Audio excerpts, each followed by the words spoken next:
नमस्कार, स्वागत है आप सभी का। आपके साथ मैं हूं स्वप्निल। शुरुआत कोरोना टॉप 20 से।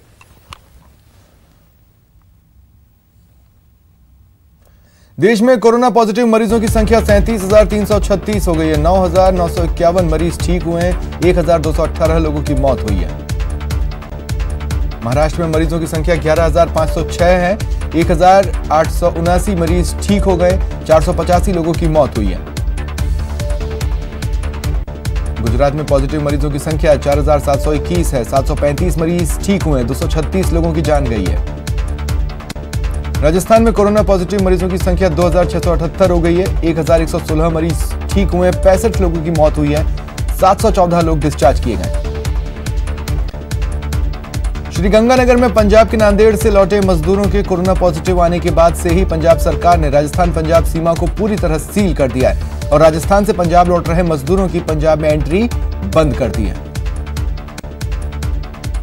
कोरोना संकट और लॉकडाउन के बीच सीएम गहलोत ने ट्वीट कर लोगों से अपील की। उन्होंने लिखा, अब आगे भी बढ़े हुए लॉकडाउन में गाइडलाइन की पालना की जरूरत है।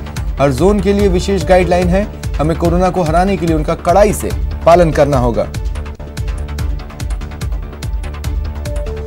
सीएम ने ट्वीट कर लिखा, ज्यादा से ज्यादा घरों में रहें, सोशल डिस्टेंसिंग का पालन करें, बाहर जाने पर मास्क लगाएं, भीड़ इकट्ठी न करें।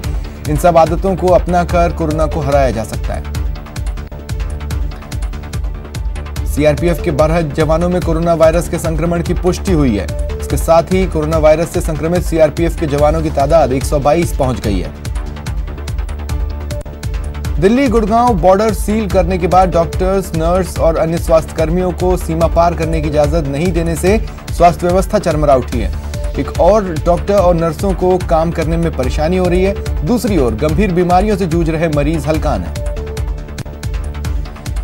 महाराष्ट्र पालघर लिंचिंग केस में गिरफ्तार एक आरोपी कोरोना संक्रमित पाया गया है। आरोपी पुलिस थाने में पुलिस कस्टडी में था। इसके संपर्क में अब तक 43 लोग आए हैं जिन्हें क्वारंटीन किया जा रहा है। जामिया मिलिया इस्लामिया विश्वविद्यालय की तरफ से आदेश दिया गया है कि जो छात्र लॉकडाउन के कारण अपने अपने घर नहीं जा सके थे और हॉस्टल में ही रुके थे, वो दिल्ली सरकार द्वारा किए गए ट्रांसपोर्ट और ट्रैवल प्रोटोकॉल के मुताबिक हॉस्टल खाली कर दें। उत्तराखंड के सीएम त्रिवेंद्र सिंह रावत ने कहा कि दिल्ली के मरकज से जुड़े 1,465 तबलीगी जमात के लोग राज्य में छुपे थे। इन सबको एक एक कर ढूंढ कर निकाला गया। ये उत्तराखंड पुलिस की बड़ी सफलता है। दुनिया भर के 212 देशों में कोरोना वायरस महामारी से मरने वालों की संख्या 2,39,000 पार कर गई है। पिछले 24 घंटे में 94,552 नए मामले आए। मरने वाले लोगों की संख्या में 5,624 का इजाफा हुआ। अमेरिका के फूड एंड ड्रग एडमिनिस्ट्रेशन ने रेमडेसिविर दवा को कोरोना संक्रमित मरीजों को आपातकाल में देने के लिए मंजूरी दे दी है। अमेरिकी राष्ट्रपति डोनाल्ड ट्रंप ने स्पष्ट किया कि कोरोना वायरस जैसी गंभीर बीमारी के मामले में चीन ने जो लापरवाही की, उसके बाद चीन के सामने बढ़े हुए टैरिफ झेलने का ही एकमात्र रास्ता बच जाता है। लॉकडाउन के चलते यूपी के सरकारी खजाना खाली होता जा रहा है। वित्तीय वर्ष 2020-2021 के पहले महीने अप्रैल में ही वित्त विभाग के राजस्व में भारी गिरावट आई है। स्थिति यह है, सरकार को इस अप्रैल महीने में वार्षिक लक्ष्य का मात्र 1.2% राजस्व और 1.73 राजस्व प्राप्त हुआ है। राजस्थान मुस्लिम परिषद ने सादगी के साथ रमजान और ईद मनाने की अपील की। परिषद ने कहा, ईद पर खर्च न कर गरीबों की मदद करें।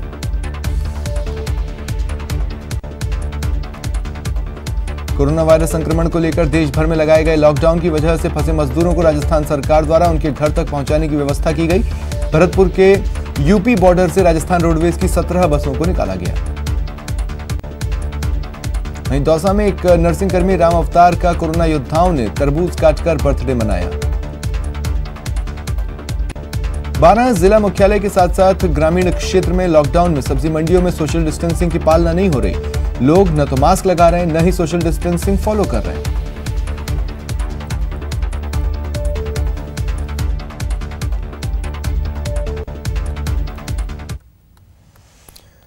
और चलिए बात करते हैं विस्तार से, आपको अपडेट करते हैं राजस्थान में कोरोना संकट को लेकर। राजस्थान में आज कोरोना से 3 और लोगों की मौत हो गई। 3 और मरीजों ने इलाज के दौरान दम तोड़ा है। जयपुर में 2 मौत हुई हैं और जोधपुर में एक व्यक्ति की मौत हुई। प्रदेश में कोरोना से शुरुआत से लेकर अब तक कुल 65 लोगों ने अपनी जान गंवाई है।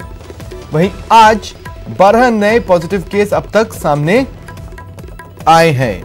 पहला केस आने के बाद से कुल केसेस जो अब तक आए हैं उसकी संख्या 2678 है। प्रदेश में फिलहाल एक्टिव केस 1497 है। ये गैप इसलिए क्योंकि कुछ लोगों की मौत हुई है, वहीं कई लोग ठीक हुए हैं। 2678 में से 1116 की रिपोर्ट इलाज के दौरान निगेटिव हुई है। वहीं पूरी तरह ठीक होने पर 714 मरीजों को डिस्चार्ज किया गया है। तो संक्रमित लोगों का फिलहाल जो आंकड़ा है कुल संक्रमण का वो 2678 है। इनमें से एक्टिव केसेस हैं 1497, 714 लोग पूरी तरह से ठीक होकर डिस्चार्ज किए गए, वहीं 65 लोगों की मौत हुई। अब राजस्थान के मैप पर आपको दिखाते हैं किस जिले में किस तरह के हालात रहे शुरुआत से अब तक। बांसवाड़ा में कुल 66 केस शुरुआत से लेकर अब तक दर्ज हुए हैं। जैसलमेर में 35, भरतपुर में 111, झुंझुनू में 42। याद रखें ये शुरुआत से लेकर अब तक जितने भी मामले सामने आए हैं उसकी संख्या है। भीलवाड़ा में 37, जोधपुर में 608, बीकानेर में 37, टोंक में 134, जयपुर में 933 और कोटा में 205।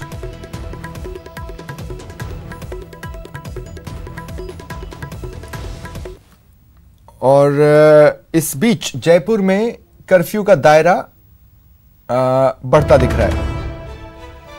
राजा पार्क के गुरु नानकपुरा इलाके में कर्फ्यू लगाया गया है।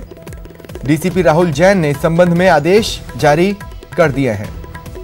राजा पार्क जो कि प्रभावित क्षेत्र था कोरोना को लेकर, राजा पार्क के गुरु नानकपुरा इलाके में भी अब कर्फ्यू लगाया गया है। डीसीपी राहुल जैन ने इस संबंध में आदेश जारी किए।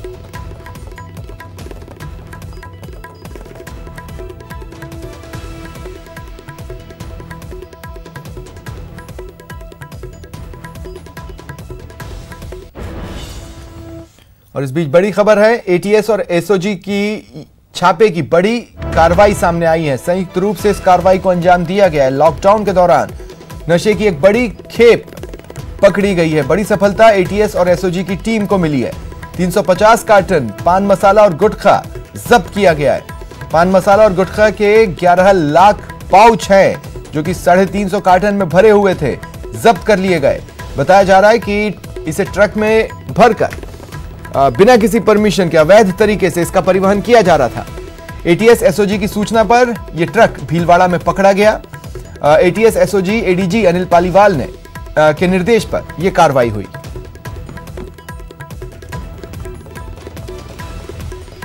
और ज्यादा जानकारी के लिए बात करते हैं सहयोगी राकेश शर्मा से। राकेश, क्या जानकारी मिल पा रही है?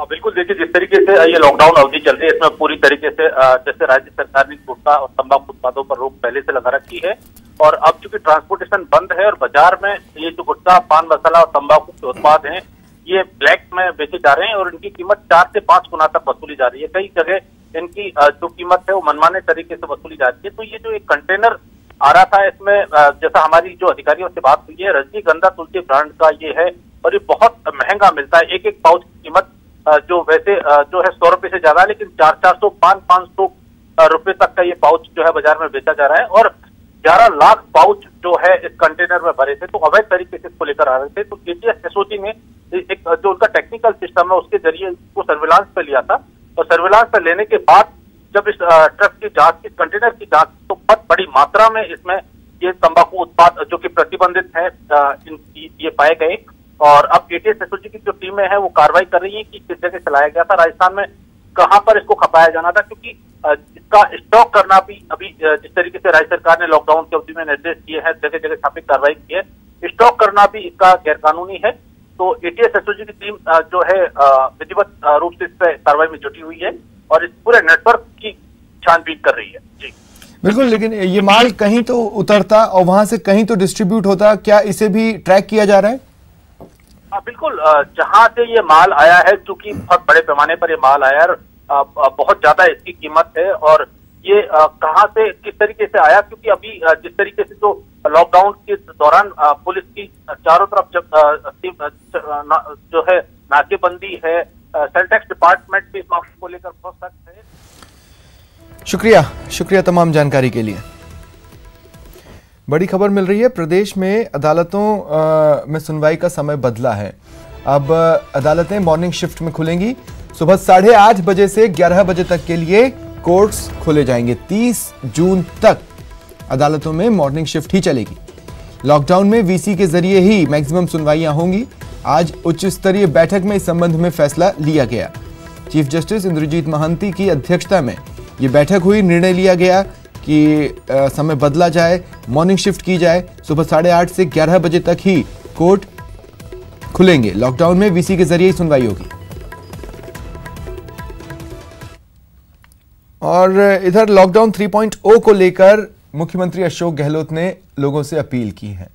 उन्होंने ट्वीट किया है और सहयोग की अपील की है। ट्वीट कर रेड जोन को ग्रीन जोन बनाने की ये अपील है। लॉकडाउन में गाइडलाइन की पालना की जरूरत है, ये उन्होंने ट्वीट किया है। साथ ही उन्होंने लिखा है कि हर जोन के लिए विशेष गाइडलाइंस हैं, इनका कड़ाई से पालन करना होगा।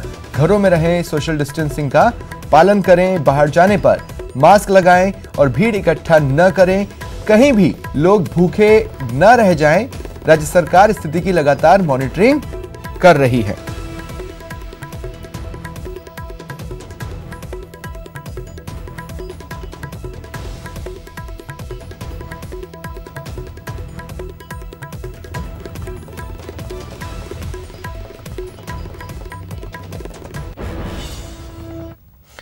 नांदेड़ से लौटे लोगों के कोरोना पॉजिटिव आने का असर अब पंजाब राजस्थान बॉर्डर पर दिख रहा है।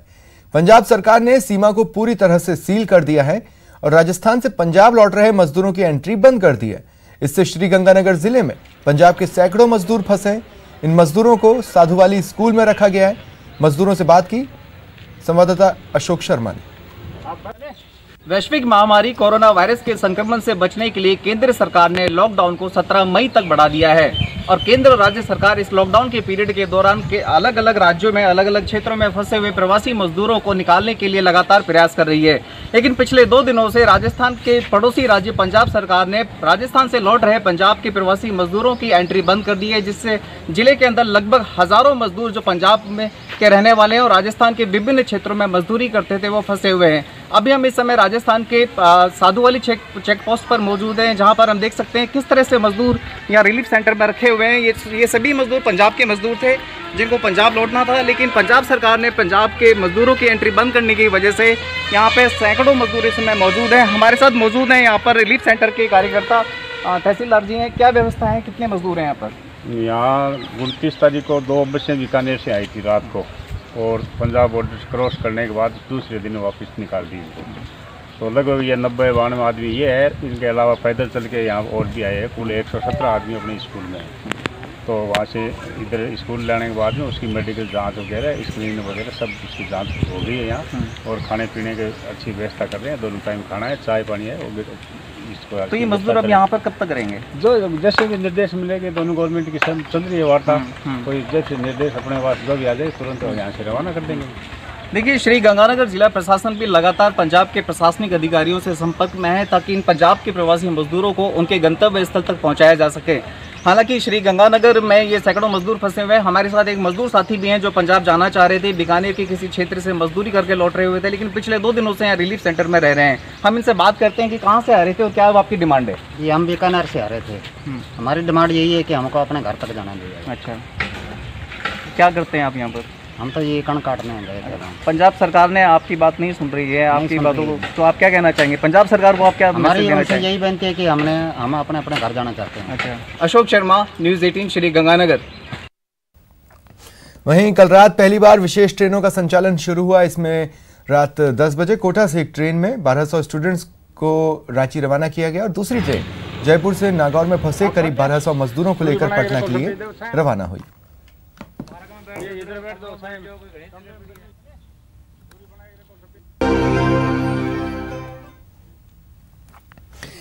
देश में लॉकडाउन को 2 सप्ताह के लिए बढ़ा दिया गया है।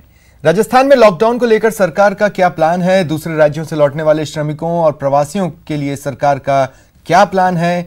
सरकार से किए जाने वाले सवालों को लेकर सरकार के यूडीएच मंत्री शांति धारीवाल से खास बातचीत की संवाददाता लवली वधवा ने।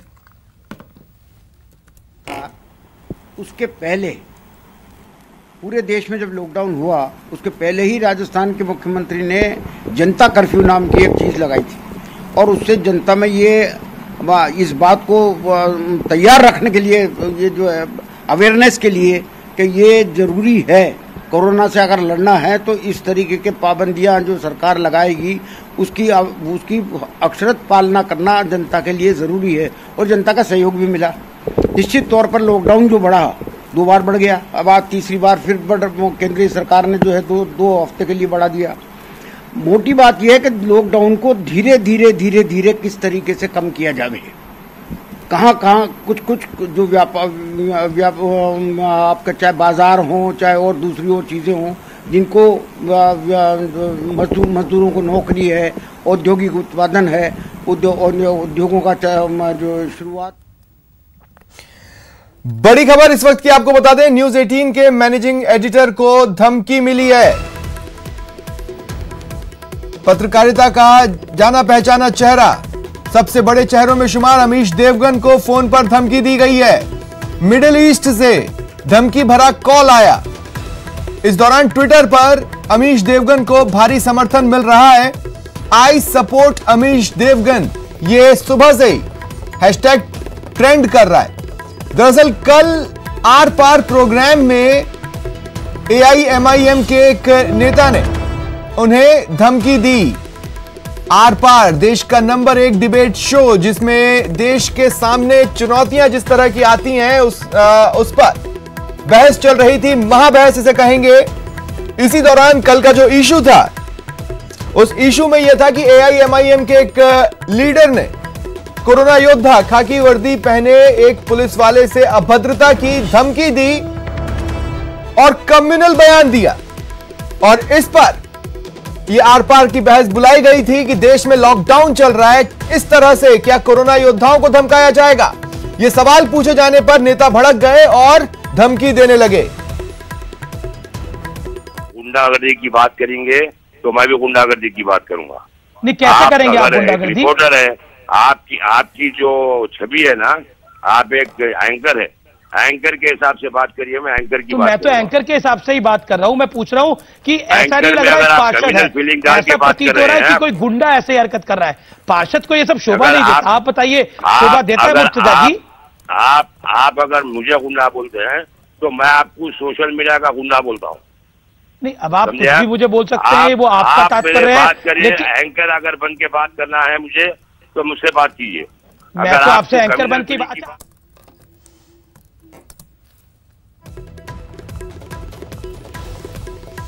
और वरिष्ठ पत्रकार शेष नारायण सिंह जी इस वक्त मेरे साथ फोन लाइन पर मौजूद हैं। शेष नारायण सिंह जी, AIMIM कहीं ना कहीं ऐसा लगने लगा है कि जो दिल में आता है बोलने लगी है, जो मन में आता है बोलने लगी है, और सवाल पूछे जाने पर घुमा फिरा कर नहीं बल्कि कुछ इस तरह से जवाब दिया जाता है। नहीं, ये लोग जो हैं इनको समय समय पर अलग अलग पॉलिटिकल पार्टियां कह देती हैं और इनसे मदद लेती हैं चुनाव में, कोई वोट कटवाने के लिए और कोई इनको बनवाने के लिए। इसलिए ये सब मनबड़ हो गए हैं, इनका दिमाग खराब हो गया है।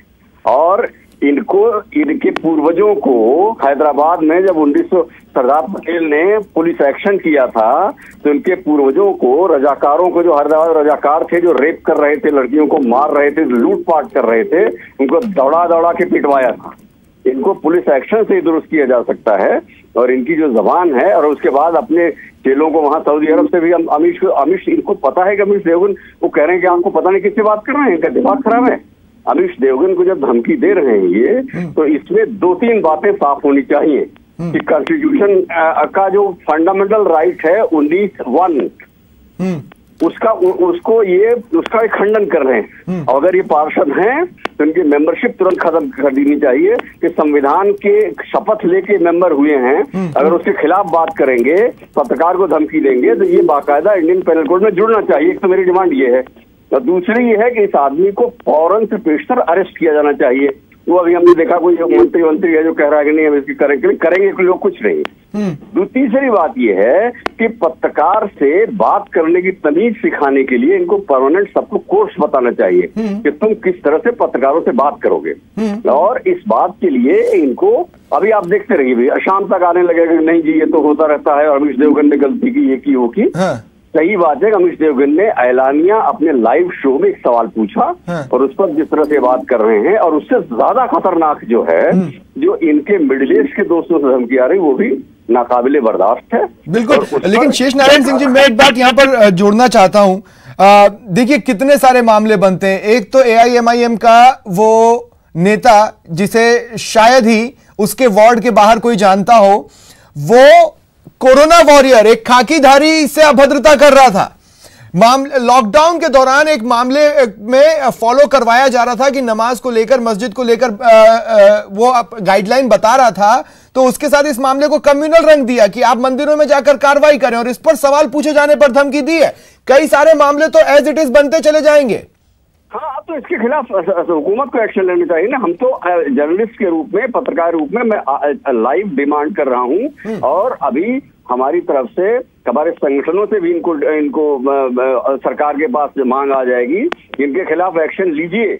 और अगर इनका एक्शन न लिया गया तो हम अपना काम कैसे करेंगे भाई? अभी मैं बात कर रहा हूँ, मैं अपनी राय तो दे रहा हूँ, और अगर मेरे खिलाफ ये लाठी भाजने लगेंगे तो हम लोग कैसे काम करेंगे?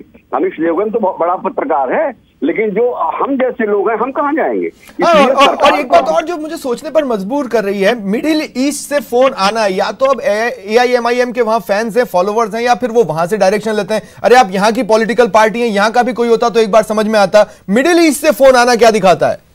ये चार्ज लगा रहा हूँ। ये मैंने एक बार इनके एक नेता ने मुझे टीवी पे धमकाया था, तो उसके खिलाफ कोई एक्शन अभी तक इन्होंने नहीं लिया है। और जबकि ओवैसी साहब, असदुद्दीन ओवैसी साहब से मैंने पर्सनली लाइव एक बहस में कहा था कि साहब इन लोगों को गाली बकते हैं, इनको आप कुछ एक्शन तो लीजिए। उन्होंने माफी तो मांग ली, लेकिन उस पर एक्शन नहीं लिया। तो ये मनपड़ है, और इनके खिलाफ अगर जो लोग भी इनका एक तो टेलीविजन की शक्ल दिखा देगा कि हमने इनको हीरो बना दिया, सबका बहिष्कार करो। ठीक है शेष नारायण सिंह जी, शुक्रिया आपका मेरे साथ जुड़ने के लिए और तमाम बातचीत के लिए। कांग्रेस की मीडिया चेयरपर्सन अर्चना शर्मा जी इस वक्त मेरे साथ फोन लाइन पर मौजूद हैं। अर्चना जी, कोरोना योद्धा की बेइज्जती होगी तो क्या मीडिया सवाल नहीं पूछेगा? और मीडिया सवाल पूछेगा तो उस पर भड़क कर अपने चाहने वालों से मिडिल ईस्ट से फोन कर धमकी दिलवाई जाएगी? देखिए स्वप्निल जी, मेरा ये मानना है कि मीडिया इस समय बहुत बड़े प्रहरी की भूमिका निभा रहा है। जो कोरोना वॉरियर्स हैं हॉस्पिटल में, सड़क पर पुलिस वाले और सब जो काम कर रहे हैं, उसी प्रकार से मीडिया भी सजगता के साथ जनता के बीच में जाकर वास्तविकता को लेकर आता है, ताकि इस त्रासदी से लड़ने में एकजुटता के साथ हम लोग काम कर सकें। अब इस दौर में यदि कोई इस तरह की हरकत होती तो मैं समझती हूँ सबसे बड़ी विडंबना है और शर्मनाक है। तो कोई भी नहीं चाहेगा कि चौथे स्तंभ के जो निर्भीक पत्रकार होते हैं, आप जैसे हमारे साथी हैं, उनके प्रति कोई गलत उद्गार व्यक्त करे या उनको धमकी दे। निंदनीय और इसकी घोर भर्त्सना मैं कर मैम बिल्कुल। और आप देखिए ये AIMIM जो कई बार कुछ राजनीतिक पार्टियों को अपना समर्थन भी देती रहती है, हालांकि कांग्रेस के कई चेहरे उनके निंदनीय बयानों की निंदा भी करते रहे, लेकिन इसके बावजूद भी मैं ये कहना चाहता हूं कि एक पूरे मामले को कम्युनल रंग देना और फिर डिबेट में ये कहना कि कम्युनल फीलिंग डालकर सवाल पूछे जा रहे हैं। वो खुद एक खाकी वाले को धमकी दे रहे थे और साथ ही बोल रहे थे कि आप मस्जिद को लेकर गाइडलाइंस हमें बताने क्यों आए, आप जाके मंदिरों को बंद करवाएं। कहां खुला है? कौन समझाएगा इन्हें? देखिए स्वप्निल जी, मैंने वो शो नहीं देखा और मुझे पूरे वृत्तांत के बारे में पता नहीं, लेकिन मैं इतना जानती हूँ कि एक जिम्मेदार चैनल है आपका, और उसके पत्रकार को धमकी देना या अभद्रता उनके साथ करना किसी भी तरह से उचित नहीं है। और सिर्फ आपके लिए नहीं, किसी भी पत्रकार के प्रति ऐसी कोई भावना व्यक्त करता है या कोई हरकत करता है तो उसकी निंदा सब तरफ से होनी चाहिए। कौन पार्टी किसको समर्थन देती है, कौन किसके साथ, एक अलग मुद्दा है, लेकिन ये मुद्दा है कि पत्रकारिता का जो स्तंभ है, जिसकी अपने प्रतिष्ठित प्रतिमान है वैश्विक रूप से, और उसका निर्वहन करने वालों के साथ गलत व्यवहार होता है तो कहीं से भी स्वीकार्य नहीं। शुक्रिया अर्चना जी हमारे साथ जुड़ने के लिए और तमाम बातचीत के लिए। और इस मामले पर न केवल ट्विटर पर ये नेशनली ट्रेंड कर रहा है आई सपोर्ट अमीश देवगन, बल्कि लोकतंत्र के चौथे स्तंभ के एक चेहरे पर, एक प्रमुख चेहरे पर जब इस तरह से फोन लाइन के जरिए, नेटवर्क के जरिए हमला हुआ, तो उस पर रिएक्शंस भी आ रहे हैं अन्य स्तंभों से। देखिए, आप ट्विटर पर बीजेपी के जाने पहचाने चेहरे संबित पात्रा ने ट्वीट कर इस मामले में सवाल उठाए हैं और AIMIM उन्होंने ये लिखा है कि जो डराया धमकाया जा रहा है क्योंकि आपने AIMIM के पार्षद की गुंडागर्दी को एक्सपोज कर दिया। यदि किसी तथाकथित डिजाइनर पत्रकार के साथ होता तो अभी तक अरब देशों तक गूंज चली जाती। ये उन्होंने ट्वीट किया है और क्या कुछ कहा अन्य चेहरों ने, आइए दिखाते हैं। जी हमारे देश के वरिष्ठ पत्रकार हैं और वो हमेशा जातिवाद, क्षेत्रवाद, भाषावाद, तुष्टीकरण, कट्टरवाद, चरमपंथ के खिलाफ बहुत अच्छी बहस करते हैं। उनकी बहस से देश को बहुत फायदा होता है। अब उनके इस तरीके की बहस करने के बाद उनको फोन आना, ये अपने आप में बहुत ही खतरनाक है। जिस व्यक्ति ने फोन किया है उसको पकड़ना चाहिए और उसका narco polygraph brain mapping test होना चाहिए। देश को पता चलना चाहिए कि जिसने भी फोन किया है, जिसने भी मीडिया को धमकाने की कोशिश किया है, जिसने एक वरिष्ठ पत्रकार को धमकाने की कोशिश किया है, वो किसके इशारे पे काम कर रहा है। वो किसी जमात का मेंबर है, किसी PFI जैसे संगठन का मेंबर है, या किसी नेता के इशारे पे उसने फोन किया है, या खुद अपनी इच्छा से फोन किया है। मुझे लगता है इसकी गंभीरता से जांच होनी बहुत जरूरी है।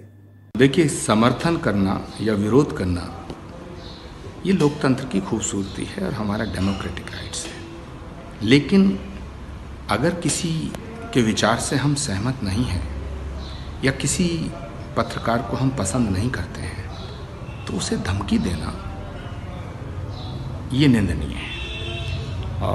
अमीश देवगन को जो धमकी मिली है मैं उसकी घोर निंदा करता हूँ। कानून के नज़रिए से भी यह अपराध है और मैं भारत सरकार से मांग करता हूँ। फिलहाल इतना ही, नमस्कार।